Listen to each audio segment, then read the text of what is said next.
old man coming home late one night in a very dangerous neighborhood. Bunch of hoodlums confront him at gunpoint. One of them screams out, "Hey, old man, your money or your life?" So the old man stands there quiet, silent, not a peep. And everyone's confused, what's going on? So they scream at him again, "Do you hear me, old man? Your money or your life?" And finally the old man answers, I'm thinking. Now that's just a joke, but the reality is that we face this same question in our life. Not in such an overt way at gunpoint, but in each life choice we make, especially business related, we have to make a decision. What do we give priority to? Our life, quality of our life? Or are we really giving priority to money? Because money is a very dangerous tool. It can be very destructive, or it can be used for great things. This brings us to a verse in Kriyat Shema that we say every day. It reads, "Ve'ahavta et Hashem Elokecha b'chol levavecha." You should love the Lord your God with all your heart, b'chol nafshecha, with all your soul, or b'chol me'odecha, and with all your might. Now the sages elaborate on a deeper message in this verse. They explain that when the verse says that you should love God with all your soul, it means even if you have to give up your life. And that's the idea of Mesirat Nefesh. And when it continues to say all your might, what it also alludes to is with your money. One would think that if I'm giving up my life, that's it, that's everything, that's the biggest sacrifice I can make. And money that comes later is really smaller than that. Either it should have just said your life and that's it, or if it wanted to mention giving up money as well, it should have mentioned money first and then ended with this climactic, even giving up your life, so that we would be going from a lower to higher level of sacrifice. So the Gemara answers the question by saying, you know what? To your surprise, there are people that value their money more than their life. This itself is very confusing. How could it be that a person values his money more than his life? So let's look at the story we brought, the joke. This old man standing at gunpoint, he says he's thinking about it because he might prefer the money over his life. Now that's a joke, because at gunpoint, no sane human being would ever choose his money, because once his life is gone, he's got no money anyway. So the rabbis cannot mean this example that we use as a joke. It doesn't mean that when someone points a gun to your head, you're going to say, I want to keep my money, kill me, because that's senseless. So what do they mean that a person values his money more than his life? So let me ask you a question. If you are successful in business, right, and you're able to, make money, so what do you do with that money? There are people that take the money they make and they put it in a box, and then they just run out to try to make more money and more money. You ever heard the expression, I'm building my business? There's a person that spends his whole life building his business. Well, what does it mean to build your business? Building your business can be misappropriated. Building a business is necessary, but when your focus is on idolizing and just being completely devoted to your business to build it and build it and build it, and you become a slave to that endeavor, then you're putting your money above your life, because you're taking your life, the energy you have, and the days that you've been given, which are numbered, and you're using them to build a business that you will never benefit from, because you're going to build it till the day you die.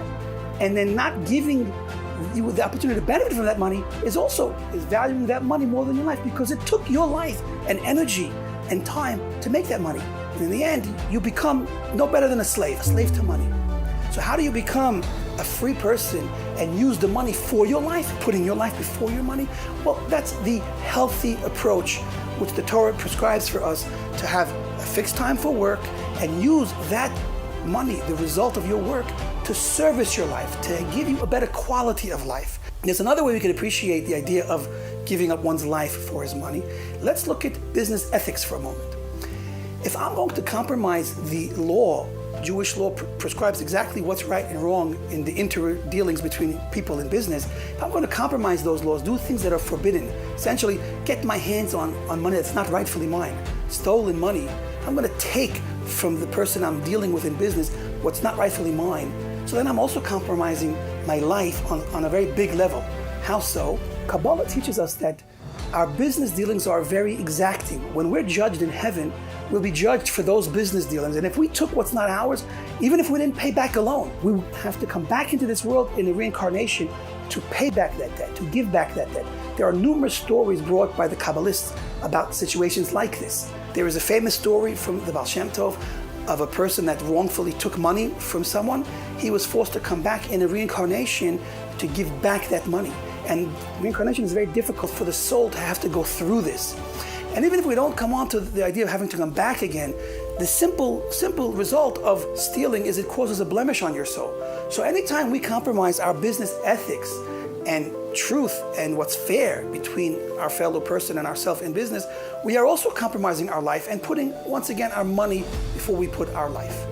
With these lessons, let's hopefully take the ultimate message. Money is a tool that we can use to make our life better and to earn great reward by standing up to the challenge of money, by being honest. And through honesty in business, one climbs up the spiritual ladder and earns a beautiful place in heaven and a great reward. We see this in a verse speaking about angels ascending the ladder in Jacob's dream. Jacob saw a dream of angels going up and then down the ladder. The Baal HaTurim, one of the great sages, explains that the word sulam, ladder, can also equal the word money because they're the same gematria, they have the same numeric value. So if we switch the translation of the word sulam for money, we can appreciate the message. The angels that are climbing the ladder are us.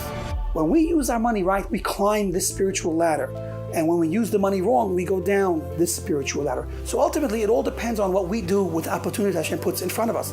If we do the right thing, then we bring ourselves and the world up with us and draw Hashem closer to us. And if we do the wrong thing, then we go away from Hashem and we make this world a worse place. And ultimately, the underlying root of all of this is greed or benevolence. If we understand that God is kind and gives to us and we have to emulate that and give to others, then we will be honest and faithful to Hashem and our fellow in our business dealing.